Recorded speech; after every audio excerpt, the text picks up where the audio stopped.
Hello, I'm Hal Lublin. And I'm Mark Gagliardi. Since the dawn of humanity, one issue has gone unsettled. With the fate of the world in the balance, we're here to settle, once and for all. Best MCU character. That's right. Don't worry, everyone.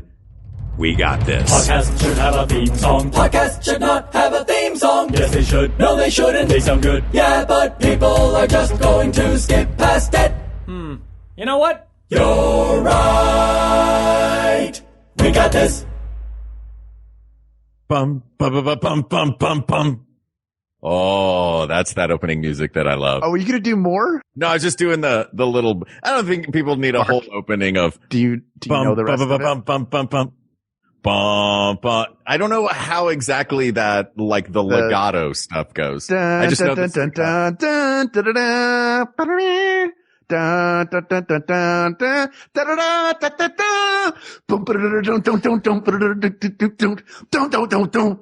right, that was a great episode.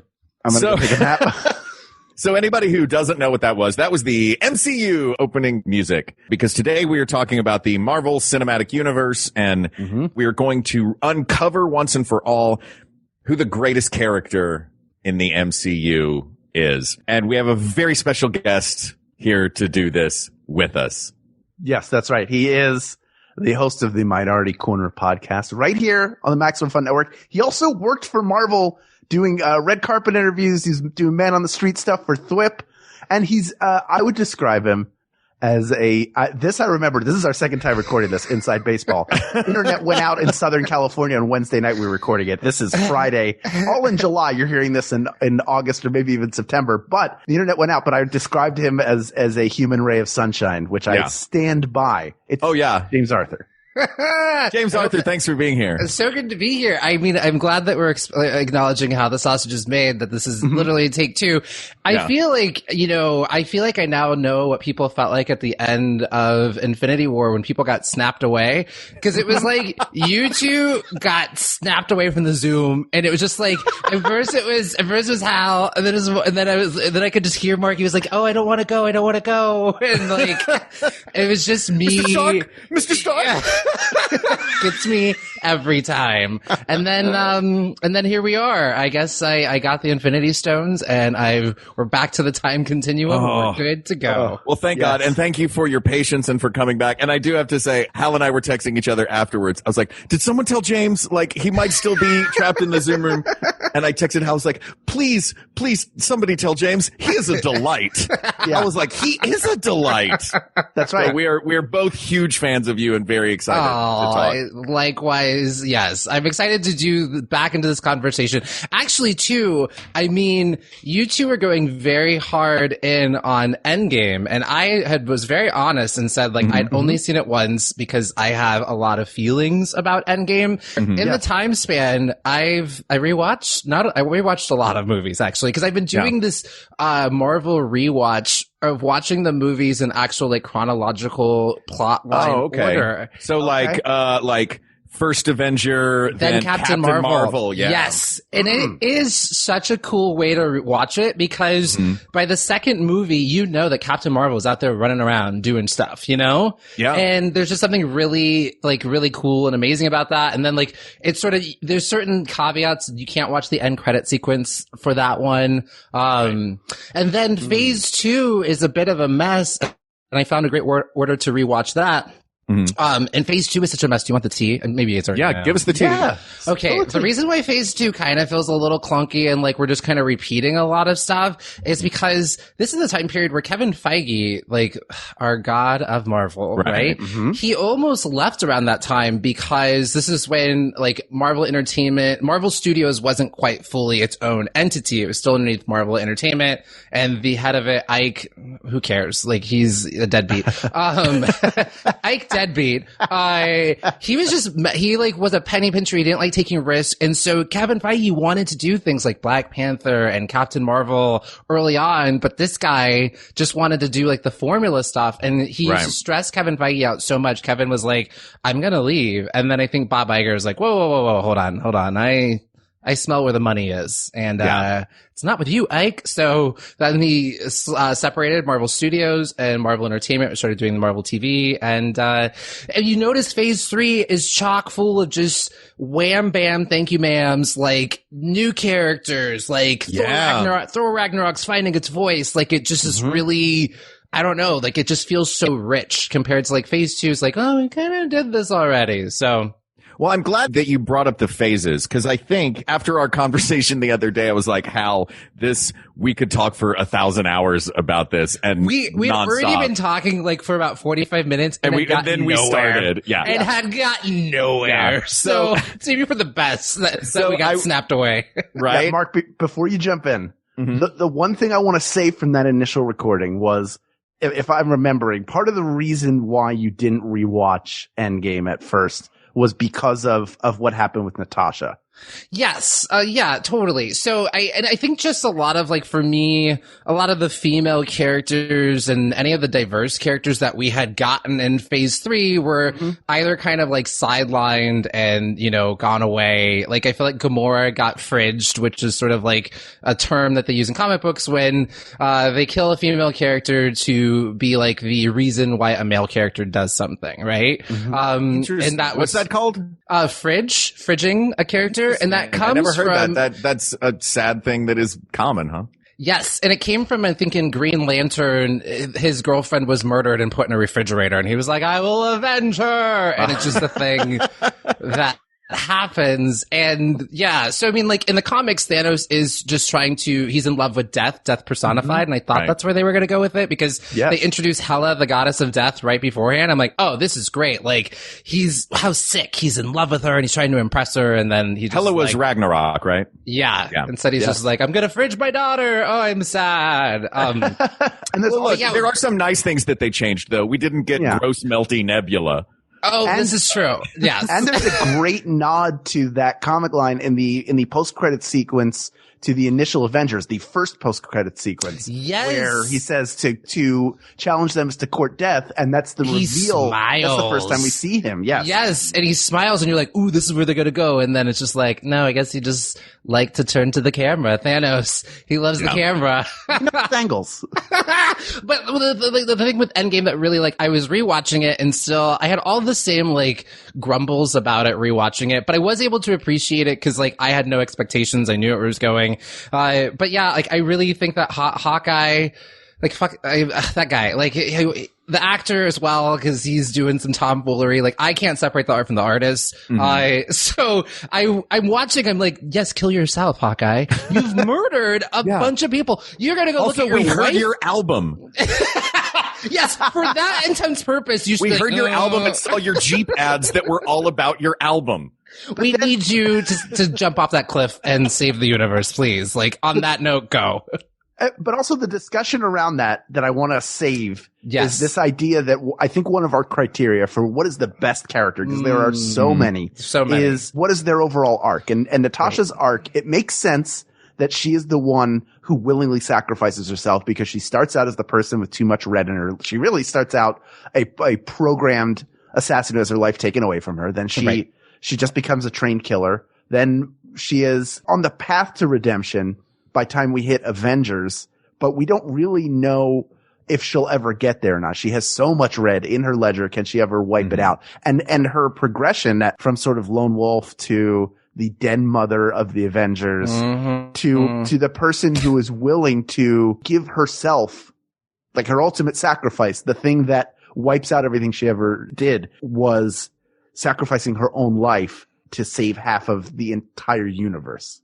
Right. Yeah. Like, they can't do without her. You did say, you said something the other day to sort of put a button on Black Widow, who it's tough because we haven't seen her movie yet. Yes. Because it would be so different, like in a different, her and her sister and all that. Like in a different alternate universe, we maybe have that thing that, like, solidifies. Cause, like, part of it's hard to follow her plotline because I feel like she's been such a plot device of, like, whatever male director was like, oh, let's throw Black Widow in here. And how do I need her in this one? Ooh, she's a sexist spy in this one. Yeah. Or, you know, know, like, oh, she's Hulk's love interest in this one. Like, so that through line isn't there as much, so you gotta make it up on your own. But yeah, like in a different universe, we have seen the movie and we could like identify fully if she is the best. Like, it's hard because we're at a handicap with Natasha. Right. But your friend, when you said, I can't believe that it should have been Hawkeye, I can't believe it was Black Widow. Yes.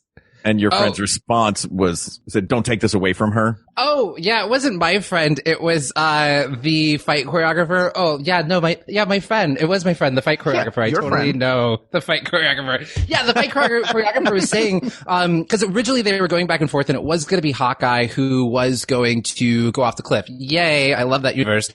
And the fight choreographer was like, don't you take that away from her. Yeah. And so it is, like, I do appreciate that she does get to be the sacrifice. I mean, she gets to self-sacrifice, right? I guess my problem is when you come back, there's already so few female characters at that point when you get to Endgame. Like, Nebula's kind of like, it's old Nebula has taken her place, like the good Nebula is, you know, off in the wrong year. So I think that was sort of the frustration of it. And she also like kept the Avengers like together. Like, I love it. Like when Endgame, and this is, I would like to, I'm going to throw a nomination in here already. Okay. I like get so giddy. I love the first part of Endgame and the last part of Endgame. And I think partly it is because I'm going to throw this in there. And I know they've not been in a lot of movies, but I think Captain Marvel is definitely a contender for one of the best characters because she's so powerful. They had to sideline her for most of the movie. She comes crashing She's the down. Deus Ex Machina. She is the Deus Ex Machina, yeah. She actually, in the comics, that's kind of reserved for Adam Warlock to be the Deus Ex Machina. But I had a feeling once I saw Captain Marvel, I was like, no, I think she's going to be the Deus Ex Machina because you see her just mess up. She just plows through all these different ships, right? Yeah. And she like literally saves that, like they were going to be done had she not come crashing down. And she's out there like protecting the entire universe. She keeps making like comments of like, hey, listen, like there's other planets aside from Earth. She's literally protecting the galaxy. And she also does it in a way, like I love Brie Larson does a great job with her, in the sense that like she's got the right amount of snark as well. Cause I mean, we love a Marvel character who's also got like some snarkiness to them, right? Her little, hey, Peter Parker. Yeah, totally. Or she like, or when she first meets Thor, he gets the hammer and she doesn't even flinch. And she gives him this sort of like, but she's not confrontational. She just gets, she's met every personality in the galaxy, right? And like she even says to Rhodey's like, hey, little woman, I don't know what you're doing. And she's like, listen, there's a lot of other planets out there in that galaxy. And if only they had you all. Like she's able to like undercut it. And I think it's only because of what's his face, that Ike guy that we didn't get Captain Marvel sooner and we would have been able. And I think also I'm coming off of that I've watched it in the narrative that she's the second movie. So, and she's the reason why the Avengers even get their name. Like she literally lays down the groundwork for everything else that is to come. Yeah. And her movie alone, like even when you talk about her arc in her movie by itself, like discovering her power and the parallel, the allegory of being controlled by men and being gaslit. She's basically being gaslit the entire movie. And literally is bound by those bracers on her wrists. And when she embraces her power, then she blossoms and becomes the most powerful. She definitely, in terms of if we're looking at the most powerful hero, hands down, there's no stopping. Like, that would be that, yeah. And I think she also is one of the best origin movies too. Like you said, like it's interesting just the way it plays with time, where you are in the galaxy. I appreciate that she doesn't. Her relationship with her friend was just so beautiful, like something I'd never seen before, it being the basis of it. And you really do go through this sort of like full sort of arc. They start you in the middle of the action, but then we unpack and see sort of what's going on and how it fits into the larger narrative. So I would just like to nominate her. I'm not saying that's who my vote is, but and the movie starts in a blockbuster. I mean, there you go. It just gets you like nostalgia strings all the way over there. I love the way they do time periods, the ways that they let you know where in the timeline you are. They do fun little subtle things that are great. And just takes you back. You're just like, oh, I know exactly where. And I gotta say, the de-aging work is just, I think they're doing good jobs there. It's good stuff. weird. It's really weird. It's kind of creepy. So here's how I'd like to do this if this works for you guys. Oh, okay, yeah. We've talked about a couple of them so far. Yeah. I think a way to do this that will keep us from just having a list of a million People names. who we love, like, Right. Is we'll go by phases, because you mentioned the phases before. So we'll go by phases and we'll pull, I've got a couple of different categories. Okay. And we can maybe pull one from assorted categories and have them all battle against one another in the final round. Perfect. I'm glad that you're taking the reins on this, Mark, because I was I don't know how we're going to do this. This could get ugly. And I'll get us a little bit of structure going. Okay. I rescind my nomination for Captain Marvel then. Don't rescind. Okay, she's there. She's there. Okay. Yeah. So I want to start first with phase 1. That is 2008 to 2012. Starts with Iron Man, ends with the Avengers. And that introduces the big main characters introduced in this are the big main characters of the entire MCU. Iron Man, Hulk, Thor, Cap, Black Widow, and Hawkeye. Basically the OG Avengers. Sure. Yeah. And so, and those are the main characters with the biggest arcs within that. You've also got, you've got Bucky, you've got, lots of great secondary characters. But let's talk about those main characters first. Well, you said something very interesting in the take one, before the snap. Before times, yeah. Before the snap. That it's probably going to be really challenging for anyone who hasn't led a movie having their title in a movie. It's going to be hard for them to probably walk away with the title of best, which I think is fair. Fun tidbit that is kind of fun. Originally, the Wasp was supposed to be in the Avengers movie. Really? Yep. She was going to be part of S.H.I.E.L.D. And then she got taken out, and then Joss Whedon was like, wait, there's just too many guys. Let's throw Black Widow in, and since we've already gotten to know her, and that's what happened. So it would have been very, very interesting. Oh, and also goes back to my second gripe. Sorry, no, we're not griping. But in Endgame... Gripe away, please. Here's the thing. Janet Van Dyne, the Wasp gives the Avengers their name. She's a founding member in the comic books. And I thought this was a great opportunity when they did the snap to retcon it so she could, if she hadn't gotten snapped, then her and, Ant-Man could have been doing all the time travel stuff together. And I thought that was a total missed opportunity of they could have used Ant-Man and the Wasp to go back in time, be part of the original Avengers, and they didn't do it. So that's all right. Yeah, after the snap, when you see who got snapped. You mentioned this last time, again, for those playing along. That, there were some people that got snapped that you're like, oh, come on, you could have swapped a few of. There was a few things that could have been swapped. I get that they were trying to do a last hurrah of the OGs, but kind of not, because then they were like, well, Rocket Raccoon is here. And then, it was very specific. And Ant-Man, again, if you're going to bring Ant-Man back, then you could have brought the Wasp back as well. And Hope is just, Evangeline Lilly just kills it as Hope. She's great. Yeah. Mark, can I propose something? Can I propose something to both of you, to the floor? Can I put a motion on the floor? And then can we just have a debate on which one of these proposals is the best? Yeah, that's what we're going to do. That was a good opening Hal voice. Yeah. Oh, so we got this. We got this. I'm going to have you do the thing at the end of what we'll worry about that later. All right. Yeah. Here's my thought. If a character appears, we're going on when the first appearance of the character. So if I say, let's say, for example, I picked the Hulk / Bruce Banner. Mm-hmm. I'm not just looking at him in those first two movies, but I'm taking a character who started there and looking at their entire arc to see, are they worth it? Yeah. I think we're looking at 23 movies right now. Okay. But we're kind of just looking at who in phase 1 was introduced. Yeah. Okay. All right. Because look, we've talked about Black Widow, and I'll say right now, I think, unfortunately, we haven't gotten her movie yet. Right. It's not going to be Black Widow, and it is a shame that there have been 3 movies for most of these heroes already, and no movie for Black Widow yet. And I believe I was doing the math. I think that Iron Man's been in 10 movies, Captain America's been in 8, and I want to say Black Widow's been in, I think I counted up, it's around 8 or so as well. It's right around there. Without even having her own film, which is amazing.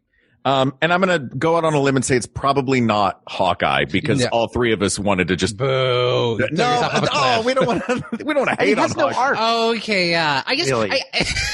I'm so bitter. I'm so bitter at Hawkeye. It's not even funny. He doesn't have an arc. He does have more children He does. Movie. He fathers another child. And they name one of his children because in Avengers 2, Age of Ultron, Nat's like, oh, you're going to name your daughter after me, but they have a boy, and they name him Nate, which I thought was cute. That's great. An Endgame. That is very sweet. I always think of, when I was thinking about this and whether, like, who would be the best one, my first thought was, well, it's not Hawkeye, just based on that SNL sketch. Do you remember this? Yes, I totally do. Well, I'm out of arrows. See you guys. Yeah, how does it keep having all those arrows? And, He has a bag of requirements. Can I point out, so in Endgame, again, another gripe of Hawkeye, I'm just making sure he does not even make anybody's list, okay? If you're thinking that he was going to be on a list, I have such venom for him. Okay, so he's like mad because like, oh, my wife got snapped and my kids. Fair. I'm gonna go get vengeance and murder all people who I think are terrible. Okay. I'm gonna kill the Japanese Yakuza and the Mexican Mafia. You don't want to kill some KKK? I'm just saying. I question his politics. I think that's true. I think he goes around and kills all the brown villains. Yes, I think he voted for Trump. That's just what I'm saying. Oh no! Yeah, I know. He has saved in the back of his head. I think it's there. I don't think him and I would get a drink at a bar. I'm just saying, like, it's not going to happen. Can I are we going to do nominations? Are we going to nominate people? Because I have one. Yeah, I like nominations. Okay. I think that's a great way to do this. Is out of each of these, we'll each throw in a nomination. I love it. Or two and talk. Just one? Yeah, I have multiple, but my first one. We could go until midnight with your nominations. We might. I have nothing else. I'm okay with that. You guys, I just finished my rewatch of all 23 movies. Yeah. Did you really? You finished it? I started at the beginning of quarantine. My cousin has the complete DVD box set. Mind you, I have every single streaming platform service I could watch them on, and so does he, but he's a collector. He's like, look at all these movies I have. You're like, yeah, I paid $9 for Disney Plus. I also have all of these movies. And all of Star Wars. Yeah, totally. Yeah. So, but we started, and it just was like, cause I always find it's hard for me to just watch a Marvel movie because they're so interconnected. Yeah. And it's like, well, I mean, even just like, I'll just watch the 3 Thors, but you're like, but then Thor Ragnarok connects directly into, Infinity War. So like, I needed a reason like to start over, and that chronological order was the thing. I'll send you guys the link. Please. Yeah. I would love to see it. Marvel, after talking about it, I was like, oh, now I want to watch a Marvel movie. I went for what is one of the tentpole moments in the entire arc of the MCU. So I rewatched Winter Soldier. Yeah, sure. Game changer. Good. Yeah. Absolute game changer.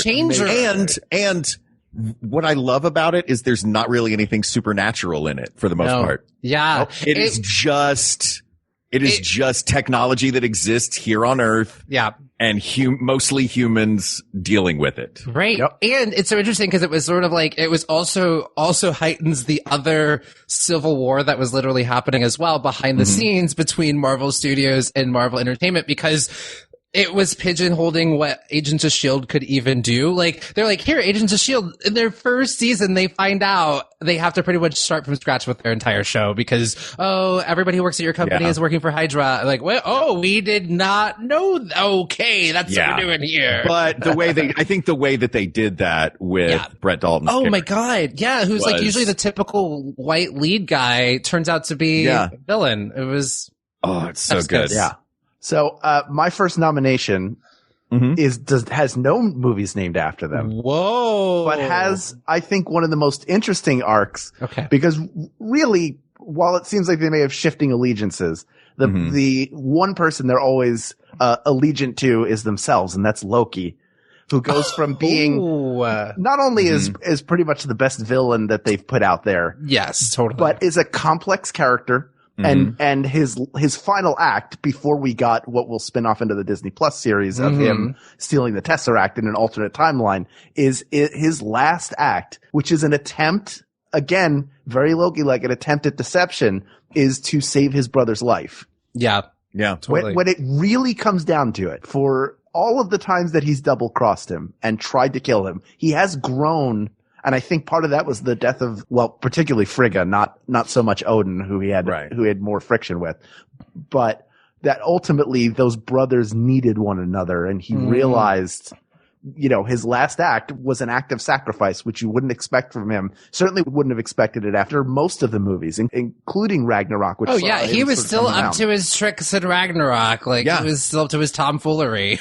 Loki, I'm so glad that you said that, Hal, because I had put a star by Loki on mine. I was like, I want to talk about Loki. I think that he is an unsung glue of the entire thing. And he is, I think, one of the most Shakespearean characters in this. Yeah. He's Edmund from Lear. He's a million different as a younger brother, he is a million different, a million different younger brothers who are like, but the heir, not the spare. Trying to figure out and trying to see your place in the sun. And also too, I think something when you're looking at the best character, I think it's also I think the adversity that they've also had to overcome is something to also look at. And, he was especially finding out his true identity, where he really came from. And like you said, he just wanted his piece of the pie. Now got a little greedy with that piece of the pie. Sure. Right. Mm-hmm. And also too, I think something that made me think of too, as I was doing my rewatch, was the impacts that they ended up having on the overall sort of universe. He brought the galaxy to Earth. It was the first time that a lot of these heroes had even seen any of this. And then also too, watching Ragnarok, what happens if he doesn't snag when he goes down into the tomb to go get the fire to bring about Ragnarok? What happens if he doesn't snag the Tesseract? Yeah. Yeah. But for good or bad. Maybe then Thanos would have been like, oh man, I guess I can't do my thing. Oh well. Yeah. Everybody doesn't die. He loves that Tesseract, man. Oh, he can't get enough. He can't get enough Tesseract. It's can I go on an adventure with you, Tesseract? And he does have a claim to the throne, just not the throne of Asgard. He would have been, he would have taken over as the ruler of Jotunheim had he not been cast out. So he is, he has that, he has so much, there's so many layers to him, and still through that he evolves. And it's always anytime you see him, people do not like Thor: The Dark World, and it is in the bottom of the MCU movies. Yeah. But every scene with him in it's neck and neck between that one and Incredible Hulk of which one's the worst one? Incredible Hulk. I had to rewatch. It's the only way I would have ever rewatched Incredible. Actually, I've seen Incredible Hulk more times than I'm actually willing to admit. Sidebar: I used to work on a cruise ship, and it was always playing on the crew channel for some reason. So I have seen it in disjointed order more times than I would care for. But when they have this fight scene in Harlem, it's obnoxious. Whoever did the background, I always look at the background extras when I'm watching a movie. It's a mess. Because usually if people are fighting, you would just run away. And I used to live in Harlem, and the fights in Harlem for 10 minutes, people are just running every which direction. It's just y'all would have cleared out already. Why are they? Oh, they're still running around. I remember watching Man of Steel. And that final shot where Zod is aiming his laser eyes and he's going to laser those tourists. My buddy turned to me and he goes, why are they still in the museum? Yeah, totally. Why are you there? Yeah. Oh man, I know there's a giant space battle happening, but I really want to see this Rembrandt. Okay. That brings us to another point. Oh, I know you had a plan for going phase order. Well, I'll save it. I'll save it. Okay. Well, just remind me. Okay. Because you made me think about something of the thing that Marvel does end up addressing is the damage that ends up happening. Right. And what ends up happening, when people die because of, they're trying to save the world, but it's a little bit reckless. That's Civil War though, isn't it? That's Emil, Baron Zemo who's the villain. Yes. Yeah. And it's interesting, but that he becomes a villain because of what happens in Age of Ultron 2, his family dies in Sokovia, right? Right. And that's where that comes. And I think the Russo brothers and Kevin Feige were saying Thanos would not have been able to happen if Civil War hadn't have happened. Because they would have stayed together, they would have grown stronger as a team, but it was through their division that it allowed for all these different things to happen. Yeah. But well, that's a great segue then to get back that divisiveness that was primarily between Iron Man and Cap. Let's talk. Iron Man and Cap, let's talk. They have to be nominated, right? Because is it going to be Hulk or Thor? Hulk and Thor are a lot of fun. I would put Thor in there. I would put Thor in there. Okay. I can see, because you know what? He does go through, I think what I love in Endgame is they address all the trauma he's experienced. Everybody in his family has died. His brother used to double cross him. He lost most of his people. he's, eating a lot, he's eating his feelings. Yes. Yeah. And he doesn't know who he is. He's brash and doesn't know what it means. His first film was about learning what it means to be a ruler. Yeah. And then the second film is kind of a mess. Look, Which is why Patty Jenkins was like, I gotta get out of here. She's like, I have notes. They were like, Ike, it goes back to Ike. That's when Ike was the CEO guy. He's like, I have notes. She's like, I gotta go. I'm gonna go do Wonder Woman. So there is, and then Wonder Woman is fantastic and perfect. Yeah. Maybe he's not a finalist in the way that Loki is, because he doesn't really move forward until we get to Ragnarok. But then in Infinity War and Endgame, first of all, the fact that he wasn't nominated for an Oscar for Endgame, I think is a crime. That is such a good, if you watch the scene where they go get him from New Asgard. Are you talking about the shot, that one shot where he hears the name Thanos for the first time and it never cuts away?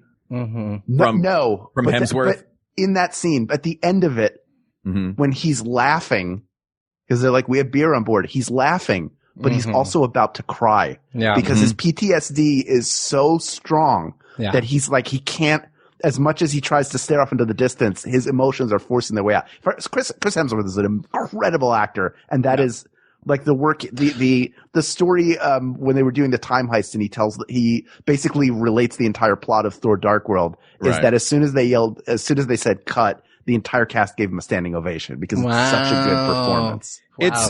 I think that Chris Hemsworth is fantastic. I think that his performance is great. I don't think as much is asked of Chris Hemsworth. Right. As is asked of, definitely of Tony Stark, of Robert Downey Jr. Yeah. I think that was a great performance, but I think I would nominate him just for his body. Oh, Hemsworth. Good God. Very handsome. Oh my gosh. And he's just always, hitting them weights. Like, and they're like, his arms are just always rippling in all of the scenes that they can do. So just based on that, I'll co-sign on that. Yes, nominate him. Put him on the board. All right. Thor's on the board. Sometimes there will be a swimsuit, portion of the contest. So, and look, and that's fair. And also, I love Captain America. He's almost too shouldery. Oh yeah, he does have a lot of. You see that guy and you're like, you look like a Stretch Armstrong that a kid added Play-Doh to make him more muscular. We on the Flip the Big Marvel show, we had interviewed the people who get them in shape, and they literally will look at their bodies and be like, this left pec is too small. We're going to do some exercises. They literally craft the perfect sculpted body on that. That's what they do. I mean, I got to go to these trainers. They're going to look at me and they're in a Marvel go, movie. I got to get in a movie and be like, do all of it. Well, that just happened. Or I'll get in a movie and be like, you're the guy in the van with the computer. Great, I'll go get a pizza. Yeah. Oh, speaking of, so going off of the other Chris, Captain America, I'd like to nominate him officially. We knew this was coming. I would love to nominate him. He's Captain America. I love Captain America so much because I think like a lot of people kind of roll their eyes at Captain America, but I'm like, whoa. He stands for what I think this country is supposed to stand for. And he's the first, like, I think they even brought the essence. I mean, in the comics books, like he punched Nixon. Like if there are government officials who are acting a fool, that's what he goes against. And you brought up, Winter Soldier, which I think showed the greatest of his essence because he is not for the overreaching of government that could do it for harm. He's seen what happened when Hydra was trying to have full sort of control, and he calls attention to that, even though, Nick Fury's heart was in the right place, but he kind of can see that sometimes people cannot be their best, and sometimes they don't need to have that much power. Right. And he's not afraid to challenge it. Or even like in Civil War with the Sokovia Accords, like when you are trying to control people too much, and what's to stop them if they sign these Sokovia Accords for them then having to be weapons against who gets to say that, right? And I think he just has a really good moral compass. I think my favorite Captain America is actually probably in his Secret Avengers version of Captain America, which I think we talked about in the original times, but the Secret Avengers Captain America with his team when they had to go off the radar after Civil War, and he's got that beard, and he's just, Chris Evans does a really good job of playing a 70-year-old man. There's something about Captain America as you go through the movies, especially when you get to he's tired. He can just feel the weight of it. He's lived. Even twice. Yes. And then even in Civil War, it's so interesting because he seems older than Tony. There's just something the way he talks to Tony, and he's just like, listen, man, come on. We know where this could potentially be going. And I think that he's not perfect. I think he's made some mistakes. His relationship to Bucky has, sometimes I'm like, okay, man, it's a little, I get that it's your best friend, but you're doing a little too much for this guy. Like, you're putting too much in jeopardy. And I think that he knows that and understands that. So it's like, he's not perfect, but I think he's had just such a really strong moral compass. And I think it's inspiring. And I think it's okay to people roll their eyes at that, but I'm like, I think it's okay to have that. I agree completely. I think one thing that what you said made me think of is that as far as with the Sokovia Accords and in Winter Soldier with the 3 helicarriers, so many of the characters in the MCU are trying to make sure that power gets and stays in the right hands. Right. And he seems to be the character throughout all of the movies who is like, some of these powers should not exist. Right. Because that seems to be a through line for him, is power winding up in the wrong hands. Yep. In the first one, it's Red Skull. In the second one, it's Pierce. Mm-hmm. In Civil War, you know what I mean? In Civil War, it's their version of the Patriot Act. It's the Sokovia Accords. Yeah. Mm-hmm. And it's all of these, he's the one that is wary of comic book superpowers. Totally. Yeah. And he's really just trying to keep everything just sort of balanced, and just is always cause he was always a hero. Cause even when before he gets the super soldier serum, he was still that guy who wanted to fight and do right, and just is on such a pure mission of good that he really inspires me. Oh, and two, just in Endgame, I think he exemplifies what is the best of what we can be and aspire to. He sits next to, this guy was born in a different time period, sits next to this, gay guy in Endgame who's talking about going on a date for the first time because everyone's, in that support group that he's running, and he's just supportive, doesn't bat an eyelash. And it was just, that's my Captain America, He never changes who he is. Right. He's always fighting for what he believes is right. And you get the sense that had he stuck around and not been encased in ice while taking a plane down to save everybody, right, that he would have been a guy who spoke out against HUAC and who would have probably spoken out against the Vietnam War and who would have been on the side of the civil rights movement. So there's so much that he didn't get to participate in historically, but throughout this, you get the sense that it's not him that changes, it's the world that changes. And so he still is trying to bring the values that he was raised with. Yeah. And the only selfless thing that he ever does is once the half of the universe comes back, is he goes and does something for himself, because he had his life robbed by the ice. Yeah. He came back into a situation where he had to go to work, and that's all he's done. Right. He got to eat that shawarma once, and he had that list of things he was going to look at, but we don't know if he got to, Can I read to you the list, which I screenshotted the other night when I was watching the movie? This is everything that Steve Rogers up to that point knew about America. Came from this, or about the world. Yeah. Or his checklist. His checklist. I Love Lucy, the moon landing, the Berlin Wall, Steve Jobs, disco, Thai food, Star Wars / Trek, and that one is crossed off like he watched Star Wars. Nirvana, parentheses, band. Rocky, parentheses, Rocky 2 with a question mark. And the one that Falcon told him to add, which was the album Trouble Man. Yes, totally. Yeah. So that is everything he knows about the last 70 years. Just piecing it together. Came from that. Yeah. Oh, man. That's so funny to watch that list. I was going to say, I had a caveat because I was thinking about nominating him, but then I was rewatching Endgame. I was like, I'm gonna throw out my question, but I have an answer for it. I want to in there. So in Endgame, he essentially goes back in time and gets to essentially relive like his life and experience, right? At the very end, which is a really beautiful sort of happy ending, but he knows all this like fucked up shit. He knows that Peggy is working for Hydra, or is gonna essentially like create Hydra, like S.H.I.E.L.D. becomes Hydra, and he just is like do. Yeah, like knowing all the future and not changing a bit of it. Because he can't, right? Yeah, like, he's not Biff Tannen. No, right. Like he can't change it. Does that, and then it was my one sort of like, oh, Steve, but.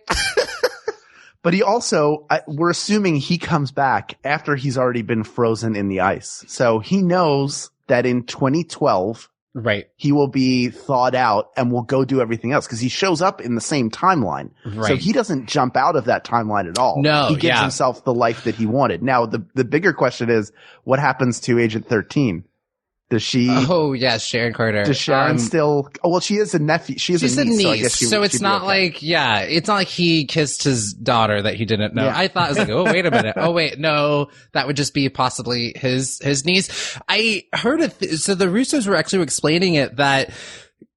So Tilda Swinton in Endgame says like if there's only a rift in time if they don't return back to exactly where they were. Mm-hmm. Right. If we assume that it's Steve Rogers, mission accomplished. Like absolutely, I do believe that there's only the one time, there's still the one time rift continuum. That's it.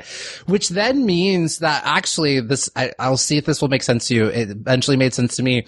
There actually was always two Steve Rogerses, right? That was just a part of what was always going to happen is that there is like, there's another Steve Rogers when Peggy dies.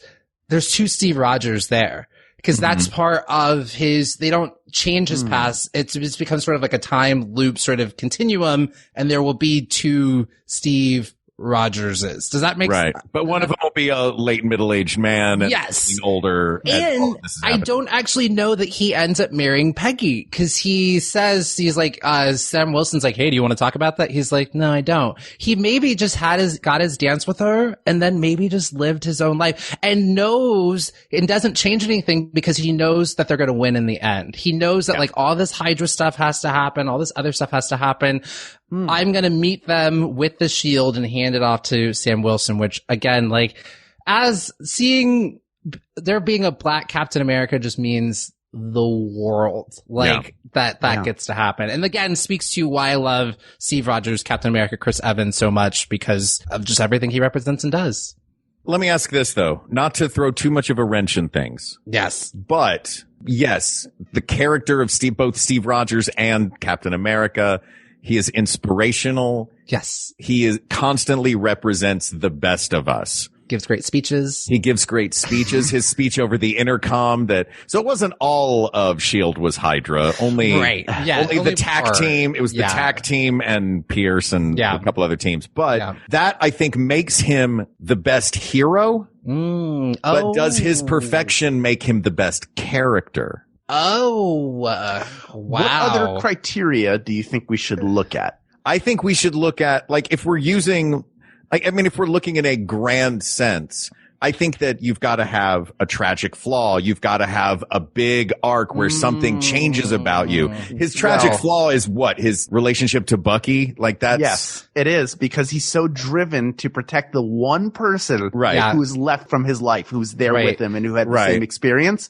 that he's willing to essentially throw away the Avengers. And it does. It literally, it's his fault that that Civil War happens because he is standing his ground so hard.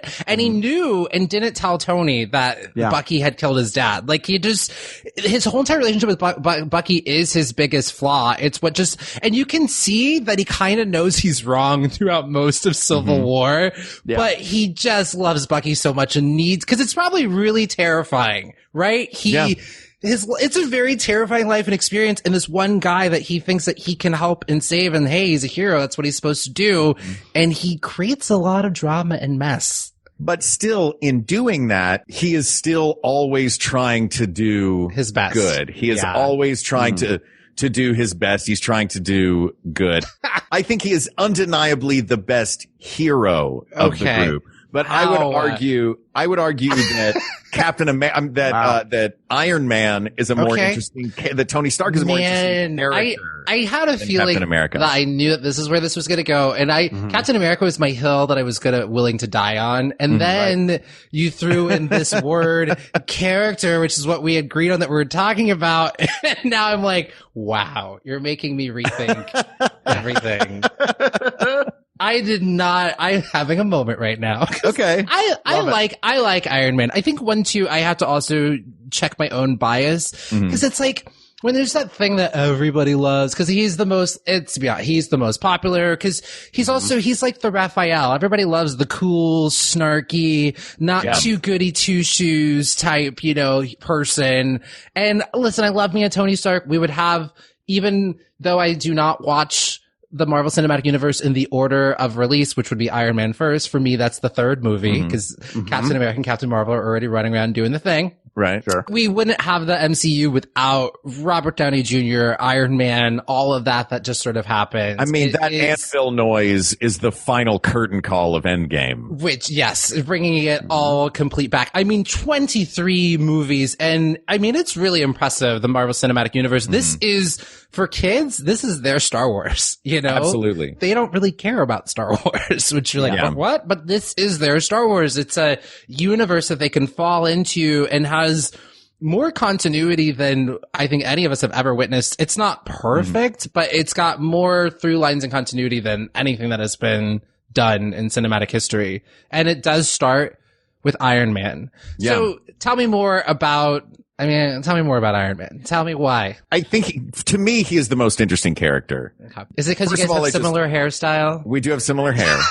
I do generally love Robert Downey Jr. I'm a huge Robert Downey Jr. fan. And this was his comeback. This changed his beat around. And this, I think, is such a masterful performance. If you look at the Infinity Saga, he begins the Infinity Saga, he ends the Infinity Saga, and every step along the way, like, he's not always marching toward justice. He does a lot of selfish things. He figures out time travel that could save everyone. And he's conflicted about whether or not he should go back and actually give them the information because it means he might lose his new life that he's found and his daughter. Like, he is constantly being tempted, and sometimes he gives into temptations and sometimes he overcomes the temptations. I think his flaws make him vastly more. I think that Captain America is a great hero. I think Iron Man is a more interesting character. I think his flaws keep him interesting. And I think as a performance from Robert Downey Jr., there are moments in 10 movies you said that he did out of this? Yeah, he was in 10. In those 10 movies, if you've watched all of them and you know his past, you know his story, you know what's going on, just within the MCU, not outside of the comics, just within this world. Every move he makes, every twitch of an eye, you know exactly what's going on in his head, and it's always thought-provoking, I think. Yeah, he travels this path from learning to become a hero in the first Iron Man to by Avengers learning to put others before himself, and that a team is stronger. He's stronger with everybody than he is by himself, but that at the cost of learning how much danger there is out there. And that sets him off for the next 5 years or 4 or 5 years of there's a threat out there. I have to protect the Earth. Nobody is more important than that. That's why we should all register ourselves. Every motivation, every choice he makes in the large picture makes total sense. Yeah. Even down to the real reason, not only to bring everybody back, but because if he doesn't take care of it, who knows what's going to come for his daughter. Yeah. So this is the completion. Yeah. Like they talk about that he can find, that's the last thing that Pepper says to him is that he can rest, that they're going to be okay. And that's when he lets go of his life. Cause that was his big fear. Cause like especially once you get to the first Avengers, he was the only one to go through that space portal, right? And could see everything that happened. And I do think that Iron Man 3, which if you watch that right after Avengers, I think it's interesting cause you deal with, it's sort of like a epilogue to the Avengers because you then see him dealing with like his PTSD. It's very a really fascinating, interesting thing. Oh, another little tidbit. In Iron Man 3, originally Jessica Chastain was going to be the villain in it. There's that female botanist person who's working with, what is it? Is it AIM? By Rebecca Ferguson. Yes. Yes. Yeah. Totally. And so, but then Ike, once again. Come on, Ike. He was like, oh, well, no one's going to buy toys with a female villain. And so then the part was heavily reduced and Jessica Chastain's like, I'm Jessica Chastain. I'm out of here. I'll go put on a really bad wig in X-Men Phoenix over there and do that. Yeah. Anyways, so but like it is seeing his progression of just sort of where he goes. And when he comes back, you know, this is like when Thanos is all going down in Infinity War, like this is the thing that he knew was always coming that he was prepping for. And when Captain Marvel saves him, which again, you know, if we're talking about, you know, just resurfacing her name. We talked about her earlier. She's already underlined and she has a little 1 by her name. Because she accomplishes a lot with only having been in a handful of movies comparatively, which I think speaks to the power of also Brie Larson and just where the universe is. But she brings Iron Man back. So again, you can't even have there's no time travel, right? Had she not been able to be as powerful she is, fly him, bring him back, none of this even happens, right? Like, and also her going, it's supposed to be talking about Tony Stark, but her going toe to toe with Thanos, like it's just amazing. She's just like, boom, ba-doom, boom. It's great. So I love good.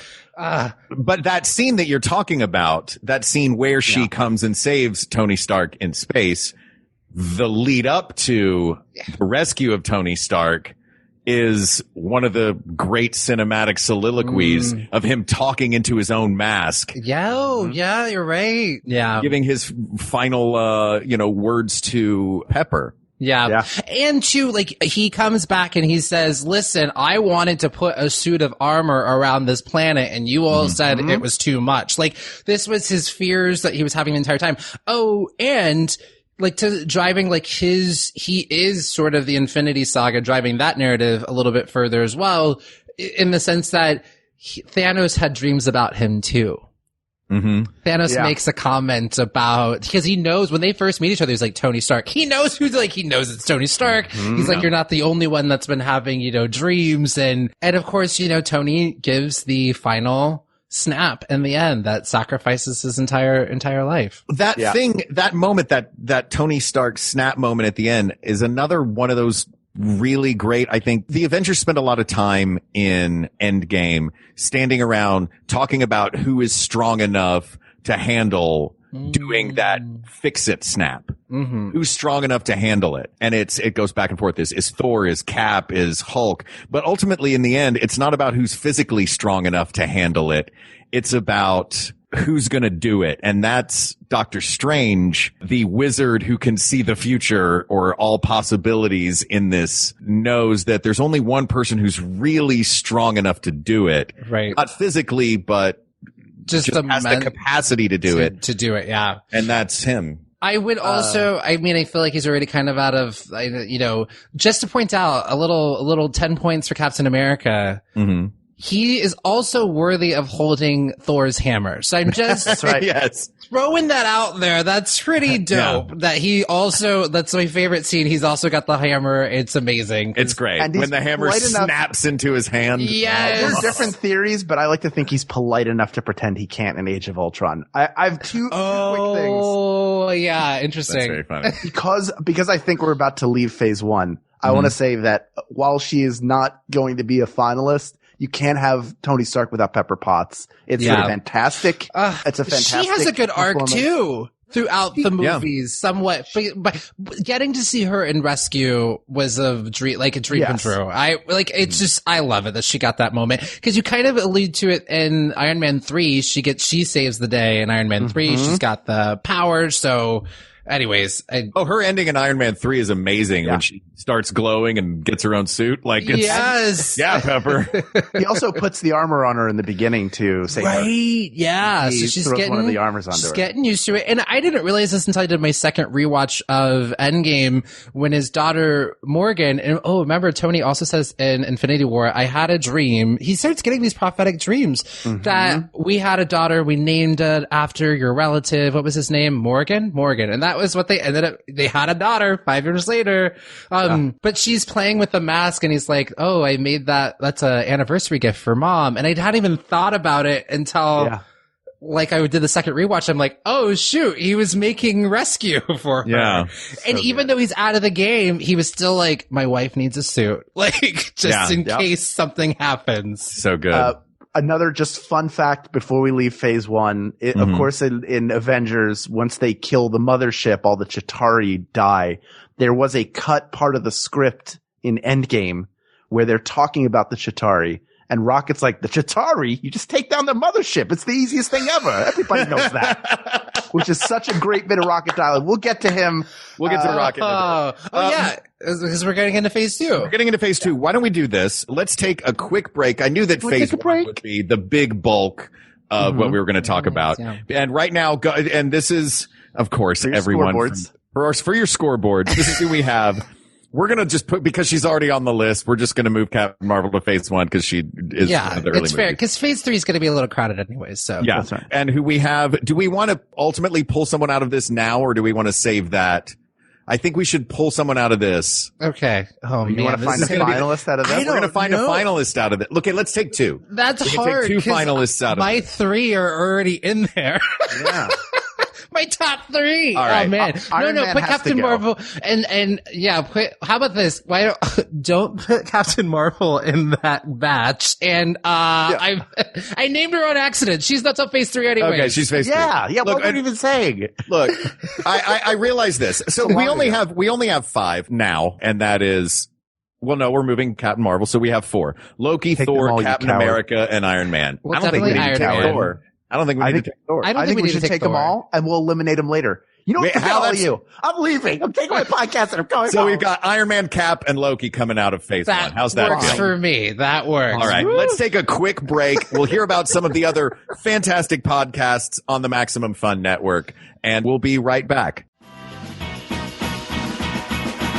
I'm Riley Smurl. I'm Sydney McElroy. And I'm Taylor Smurl. And together, we host a podcast called Still Buffering, where we answer questions like, Why should I not fall asleep first at a slumber party? how do I be fleet? Is it okay to break up with someone using emojis? And sometimes we talk about butts. No, we don't. Nope.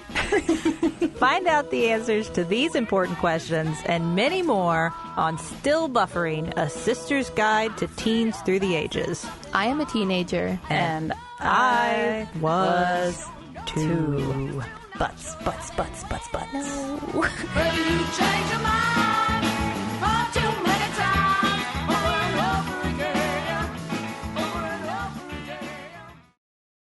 Hi, I'm James, host of Minority Corner, which is a podcast that's all about intersectionality. It's hosted by James with a guest host every week. Discussing all sorts of wonderful issues, nerdy and political. Pop culture. Black, queer, feminism. Race, sexuality. News. You're going to learn your history, their self-empowerment, and it's told by what feels like your best friend. Why should someone listen to Minority Corner? Why not? Oh my God, free stuff. There's not free stuff. The listeners of Minority Corner will enjoy some necessary LOLs, but mainly a look at what's happening in our world through a colorful lens. People will get the perspective of marginalized communities. I feel heard, I feel seen. Like you said, you need to understand how to be more proactive in your community, and this is a great way to get started. Join us every Friday on Max Fun or wherever you get your podcast. Minority Corner, because together we're the majority. And we are back. We have finished. Dun, dun, dun, dun, dun, dun. I knew exactly what you're doing for those first three bars that first time. Thank you. That's all. Sometimes that's all you need. All you need. The melody does get a little bit how you knocked it out of the park with the other melodies. I was like, how are we going to do this? And then you did it. So you guys have a band. You should take the show on the road. One of the coolest things I ever heard that actually did not make it into the movie, but a friend of mine and I went to the recording of the soundtrack for Spider-Man Far From Home. Yeah, yeah. And Michael Giacchino came in he's like, go sit in the orchestra room for this one. You guys are going to like this. So we're sitting in the studio with the orchestra, and Giacchino comes in. We know it's going to be a cool one because he comes in with his iPhone out. Yeah. Like he's recording it just for himself. I'm like, okay, this is going to be cool. And what he had created, I don't know if he did this in the first one. I may have talked about this on the show before, but I'd love this. You have. I can always hear it. He took that Marvel that whole segment, and he added dun dun dun dun dun dun dun dun dun dun dun dun over the top of it. Like it was the greatest cinematic score mashup I've ever. Man, you don't get enough of those. Those are hard to do, cinematic mashups, because they are just usually very two different feelings or ideas or instruments, and to be able to pull that off, that sounds like it's like the best of all the worlds. Oh, he nailed it. It was very fun. Yeah, and it does appear in the movie markets. It's the vanity card. They replaced the normal Marvel Sting with that. No. They, it's not, because remember, it's Whitney Houston's "I Will Always Love You" playing. Oh, that's right. That's why it never made it into the movie. Oh, yeah. Oh, they did use it in the first one, though, did they? They did. Yes, that's right. That makes and Michael sense. Giacchino wrote both pieces of music. Yeah. The best composer working right now. That's right. All right, so let's move on to Phase 2. Let's all talk about Phase 2. I only have 2 in Phase 2. I'm curious how many everybody else has, because this starts with Iron Man 3. Yes, and we're going into the world of Ike. You guys know my venom for Ike is on par with Hawkeye. So the winner of this one is Malekith. We can just move on, right? God, it was such a waste of a movie. I feel like they could have thrown in a better villain, like the Enchantress in Thor: The Dark World. You have great villains, and they were like, Malekith? Who cares? Thor: The Dark World, it was like, that movie is so forgettable that in Endgame, when they're going over how to get back all the Infinity Stones, they had to remind everyone with that Thor monologue when they're like everybody went, wait, what's the ether? I love when he says, my grandfather thought the Dark Elves. Ooh. Yeah. And what they did is they made it so it was more important. People were like, oh, I guess they'll go back and like watch that movie. It was the reality stone is such a cool stone. And just my cousin and I were when you rewrite something, when you're just like, oh, they could have done this. Like, if Natalie Portman was if Jane was sort of Dark Phoenixing, where she just she is literally just like messing with reality uncontrollably, or just where she just essentially becomes the villain, that would have been so fascinating. You just wrote a better movie in 15 seconds. So here's what we have in this one. We have Iron Man 3, Dark World, Captain America, Winter Soldier, Guardians, Ultron, and Ant-Man. So the only real new major characters to appear in this are the cast of Guardians of the Galaxy, which is Star-Lord, Gamora, Rocket, Groot, Drax, Nebula, Mantis comes in later, and the characters in Ant-Man. And would the Wasp, even though she doesn't become the Wasp in this one, I feel like she would be eligible for nomination. She would be, in this round. I think so. She gets to see her suit for the first time. Yeah. I feel like they should have just started Ant-Man and the Wasp with that. Like, I feel like they should have just, not Janet, but Hope is just such a great, amazing character. She is really great. James, you're a guest. I was like, I'm going to throw out a nomination. James, you're a guest. Would you like to nominate the first character out of I will. And I think this is going to open, people are not going to see this coming. I don't think they're going to see this coming. I'm going to nominate Scarlet Witch. I'm going to nominate Wanda. And take that. That's right. Ultron is in this one. So we do have Vision, Scarlet Witch. And we've also got other characters that we have. And Quicksilver. I think Ant-Man's the start of Phase 3, isn't he? Ant-Man is technically the last movie of... Yeah. Oh, it's the button It's the button of it. It's the sorry we blew up Segovia, here's a little heist movie. Which the Ant-Man movies are always so fun. They're so fun. They just do their own little thing. It's a non-stop adventure ride. Like, I totally here for it. They're a blast. Oh, okay. So I guess we're going character because I'm really focused on like big hero stuff, but I guess at least I want to talk about Wanda in the sake that like She fought off Thanos with one hand, all on her own. Yeah. And I know that there's like a running gag of like, we don't know what her powers really are, but I think that makes sense because I think even she doesn't really know who her powers are. And I guess I guess it may be saying like she's one to watch for because I think I'm excited for what they're going to build with her. I think they're now, again, I think that there's more diversity in the room. They're willing to do more risk. Like, the past people at Marvel weren't interested in like diving in deep. It was just sort of like, oh, how can we use her to throw the plot around here? But I'm excited for like her being in Doctor Strange, the multiverse of madness. I think that's going to be really fascinating. She's going to get to hone in her powers. Like, there's so many things that she ends up doing that, like, could she do the reverse of House of M and be like, there should be mutants in the world, and she's the reason why X-Men come about because she wants a child with vision in her mind, and that's how it happens. I don't know. And then Phoenix shows up, and she's like, "Oh wait, we kind of are the same character. I'm gonna go. I'm gonna skedaddle here. We're both two powerful witches. Well, one's a witch, but none's not. But anyways, I guess I just really like her. I'm excited for where she's going. I don't know that I just want to give her some credit. I'm absolutely for phase 2. She's getting in there because I think she's got she has that arc. She is a terrifying villain. Yeah. In her first outing. Ooh, she messes up everybody. Yeah. Everybody's like a little baby in the fetal position when they're leaving because she messes with everyone's mind. That is, oh man, she's got some freaky, you want to talk about power being in the wrong hands. Like that is one of those powers, like messing with people's minds is so freaky to me that you're like, thank God she becomes a good guy. Right. And that's but they kind of left that power. They stopped. Yeah. They're like, no, she can just throw things around. But it's like, wait, she also can like mess up with reality. Yeah. Yeah. She can screw with your entire psychology. Yeah. She could have been like with like to Thanos, like, you're a chicken, you know? Like, yeah. Yeah, why was she just using her Dumbledore wizard power? She was too focused on murdering her boyfriend. I don't know. She had a lot going on. Yeah, that was a very stressful time. Yeah. But she also is like talking about trauma too. I mean, she lost her brother. She had to like murder her boyfriend, her love.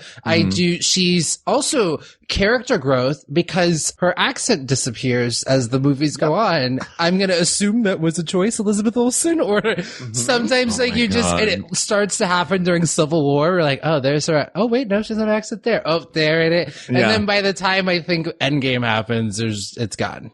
Yeah, she's speaking American. She's also responsible for the explosion, the Sokovian, the explosion that is the inciting incident of Civil War. Oh, yeah. Right. Totally. Yeah. And the guilt that she has with that too, you know, and two, I think she's so interesting because like she's really chosen to be a hero.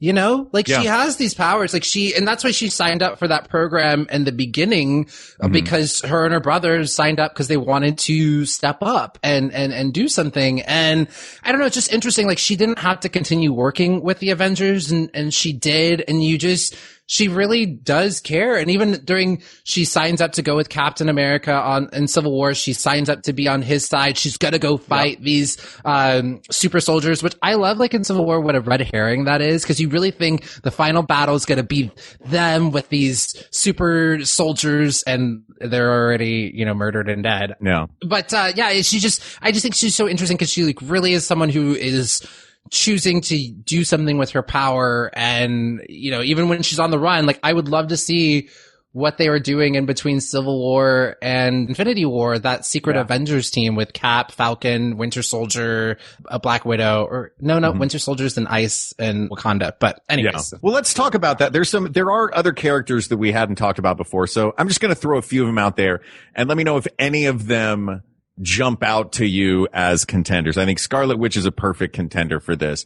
This is sort of, I hate to say second tier, but second tier Avengers. That's fair. Scarlet Witch, Vision, you've got Falcon, War Machine, Bucky even coming in when he comes in late, but that's not until later on. But these are sort of those, I'm not certain that anyone on this list is going War Machine's not going to beat Iron Man. No. You know, Falcon's not going to beat Cap. Right. And it's Right. I think it's keep your eyes on them. Like, you know, Exactly. in 10 years when we come back to have this conversation again, it could be like, whoa, can you Oh my believe God. Falcon did 3, or now that he's Captain America, like, whoa, remember when he did that plot line that did that thing and I cried and, you know, like, who knows? A few other people that we haven't talked about, Hill, Coulson, and Fury. I love me some Maria Hill. I Maria think Hill's she's amazing. Such an underutilized, like her and Nick Fury. It's so interesting how they choose to use them. Even Sam Jackson's like, okay, I'm ready. Like, I wish they would, because I don't even understand why they're barely used. Like, where are they in Civil War? Where are they during, like, they're kind of there in Ultron, or at least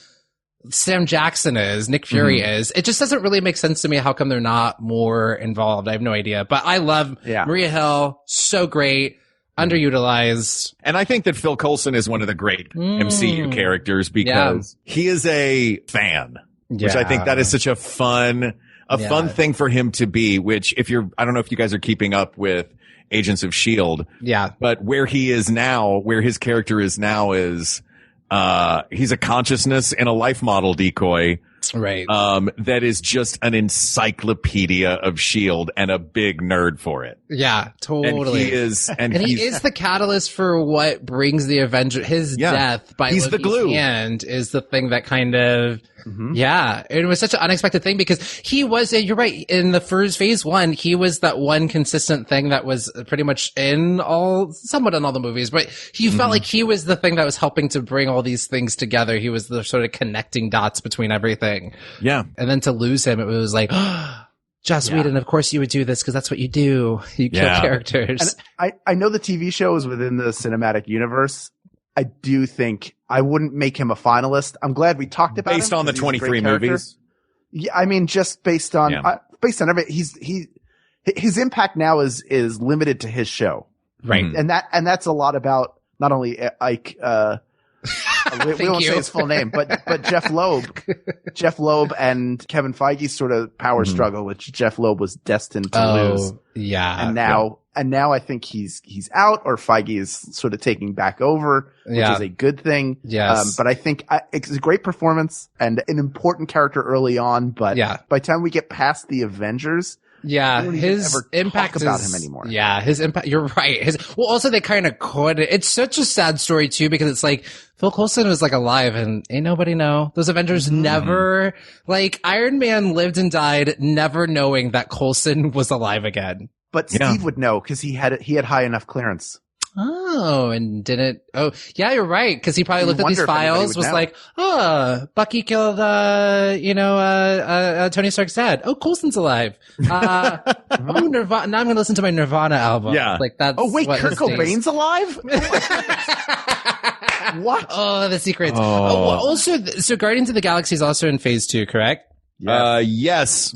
So is there anybody in there that y'all feel like, I have two. I was going to say, like, is Guardians. No. Guardians feels to me like there's not one character. They're the best team. Right. They are all part of, like, it's like if we said, who's the greatest rock musician of all time? We couldn't pick a whole band. Right. You know what I mean? Mm-hmm. Yes. But I'm only taking two individuals from the Guardians of the Galaxy. I'm interested to hear. And I will make an argument and see if the group decides no. Ready to hear. I'm okay. Number one is Rocket. He is not only the actual core Guardian who survives the snap, but his arc of being the person who needs nobody to finding a team that he can be a part of to in the second film learning what it means to be part of a family and actually his whole thing has been opening himself up to other people. So by the time we get to Infinity War and he's trying to comfort Thor, the scene where he gives him his eyeball on the ship, like he clearly there's nothing he could want less than to have to comfort somebody else. He figures that out. And it takes the loss of Groot, who is his companion and has become what James Gunn has said was that the Groot, when he says Groot as he's being snapped away, that what he's saying is dad. Aww. So Rocket, I almost just cried. That's so sad. Wow. I just got emotional. Marvel movies. But that idea, like that he has that responsibility, it's taken away from him. And then he never stops being who he is, but he doesn't take anything or anyone for granted, especially as a character, as a creature created in a lab. All he has is hatred and judgment, and he finds like vulnerability again. And people do say a lot of derogatory things towards him. And by the time he's in Endgame, he learns to just shrug it off. Cause like, they'll be like, oh, they'll call him a rabbit. He just shrugs it off. In the beginning, he'd be like, what'd you call me? And now he's just like, which I think sucks. Anytime you have to just like deal and cope with derogatory words being cut your way. But like, there is definitely growth that does come with him. Who would be your other person from Guardians? I think this might be the dark horse to take it all, which is Nebula. Oh, goes from being basically pure evil to someone who realizes the trauma that she's gone through, and that the only person she can really rely on is her sister, who she hates only because they were pitted against one another, but really is the only, like, you've been through what I've been through. And we actually love, like, they become sisters to her becoming ultimately the main hero or one of the main heroes of Endgame. That is a full, complete character arc. The performance is off the charts. Gosh.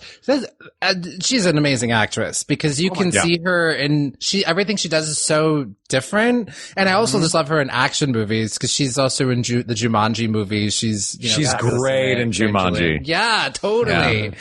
It's interesting as you were talking about Rocket, because I was not even thinking about Guardians of the Galaxy, because the same thing, I was like, they're a great team, but like individually, like Peter Quill, it's also your fault that like he ruins Infinity War because he just literally starts punching Thanos. They're about to get the glove off and he just starts punching Thanos because he's like, where'd Gamora go? And I'm just like, you're an idiot. Thank you for helping everybody get snapped. But you know what? Doctor Strange knew he was going to be an idiot and was like, let's just go with this plan. Let him act a fool. But yeah, with Nebula, it's interesting too, because like, talking about her full circleness, she's the one that when she meets her sister of the past, when she meets Gamora 2014, she essentially kind of has to do what Gamora had done, the new Gamora had done to her. Because Gamora's heart opens up when she becomes part of the Guardians of the Galaxy, for better or worse. Like, we talked about in the before times that I will say this, I'm glad that Gamora's dead and that we have old Gamora back with a little bit of an edge. Rebooted Gamora. I like that they rebooted her. She was getting a little too soft and too little, Mother Denny. I love Gamora as the fiercest woman in the galaxy. She needs a little bit of an edge. She can still have an open heart, but she needs to be ready to like knee Peter Quill in both of his balls, right? Successfully. But yeah, it is got him both the second time. Yes. It's a great line. But yeah, it's interesting. Nebula is such a dark journey and where she ends up to. And it's also a terrifying person. Like, she's kind of like with Scarlet Witch, like, phew, glad she's doing good these days. Yeah. It's interesting that two of the three that we have taken into this final from this have very similar arcs of starting villains. I mean, Scarlet Witch spends way more time as a hero, and Nebula spends way more time as a villain. Right. But their essence is they were essentially up to no good originally.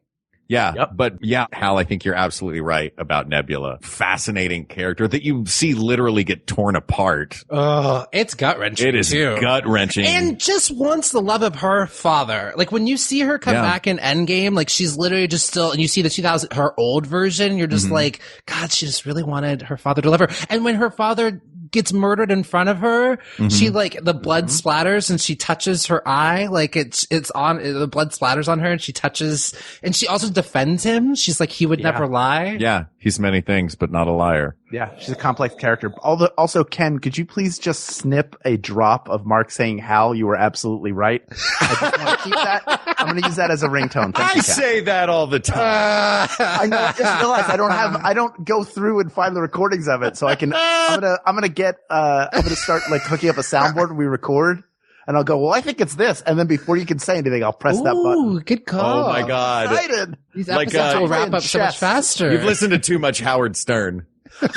With having just a button that does things. I mean, you need like a pad in front of you with, well, Baba Booey.